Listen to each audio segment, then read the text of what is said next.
Ce serait pitoyable de voir la souffrance endurée par Jésus pour notre cause et être chrétien et commettre du péché chaque fois. Du sacrifice fut fait pour nous déjà. Dis à ton voisin de gauche, de droite, prends garde de ta vie.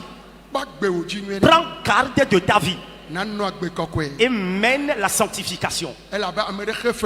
Parce que quelqu'un a payé le prix pour toi. Lorsqu'il était à la croix, de gauche, de droite, à ses côtés, 2 brigands étaient aussi crucifiés. Puisqu'il est venu pour le salut de l'humanité, écoutez, il y a un des brigands, lui qui disait, voilà, et c'était des menaces, hein? N'est-ce pas toi qui dis que tu es Jésus, le sauveur du monde? Tu dis que tu as le pouvoir, non?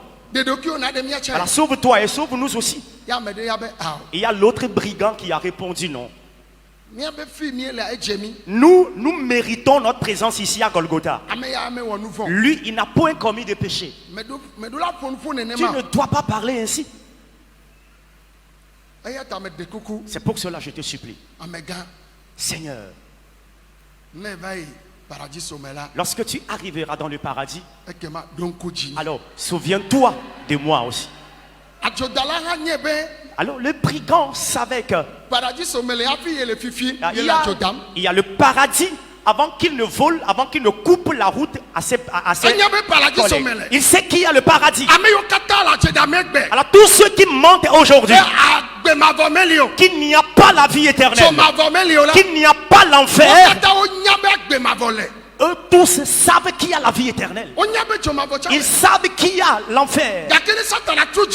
Lorsque le diable ferme la porte de ton cœur, alors tout ce qu'on te dira, alors tu n'écoutes pas l'oreille droite, ça sort pas l'oreille gauche. Mais tel Dieu a fait grâce à ce brigand là.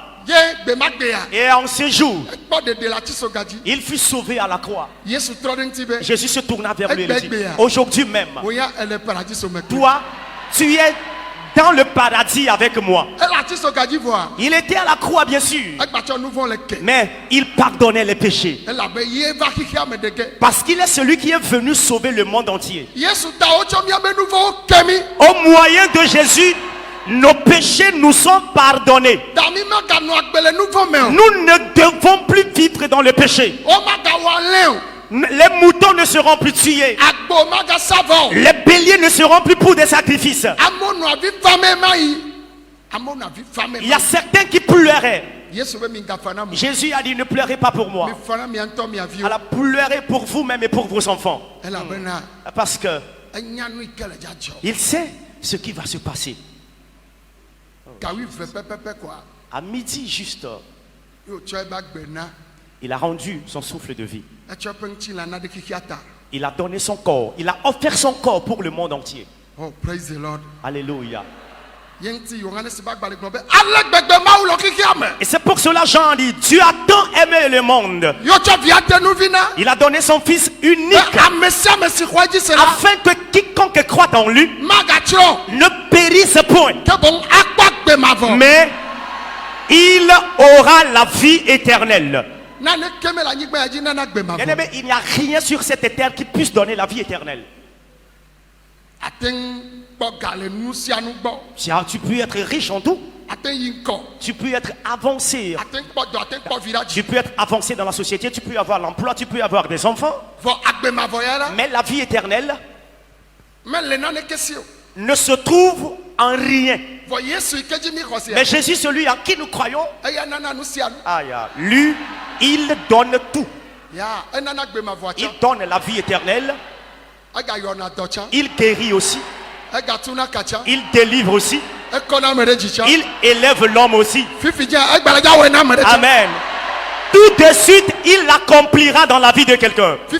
Tout de suite même. Oh, alléluia. Amen.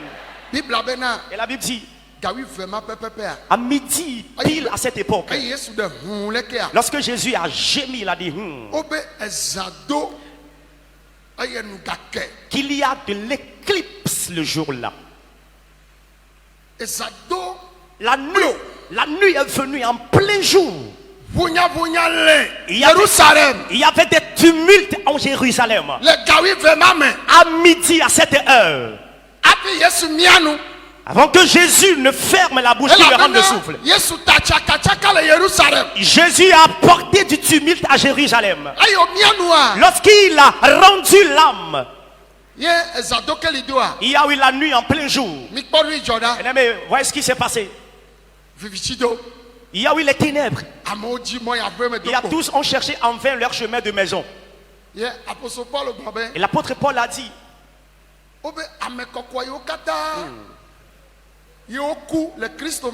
que tous les saints qui étaient morts en Christ, lorsqu'il a fermé la bouche, ou c'est-à-dire qu'il a rendu le souffle de vie, ces tombeaux se sont ouverts. Il était en train de rendre l'âme. Les tombeaux étaient en train de s'ouvrir. Il y a les morts, les saints là en Christ se ressuscitent. À midi pile là, tout ce qui est enterré dans ta vie, lorsque Jésus rendait le souffle de vie, et nous commémorons ce jour, plus rien t'appartenant ne sera enfoui. Tu auras ta pleine victoire. À cause de toi, il s'est chargé de nos maladies à la croix. Alors aujourd'hui, aïe aïe, ta maladie va partir. Ta pauvreté va partir. Il y a certains qui se disent,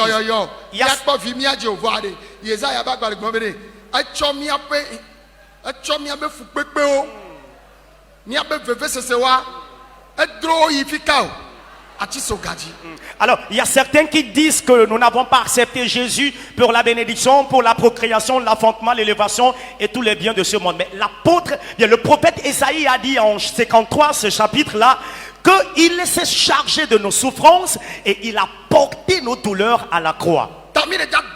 Alors pour cela, nous allons prier maintenant. Maintenant même, hein, tout ce qu'il y a dans ta vie partira maintenant. Amen. Partira. Amen. Alors aujourd'hui, par Jésus. Amen. Amen. Tes péchés te sont pardonnés.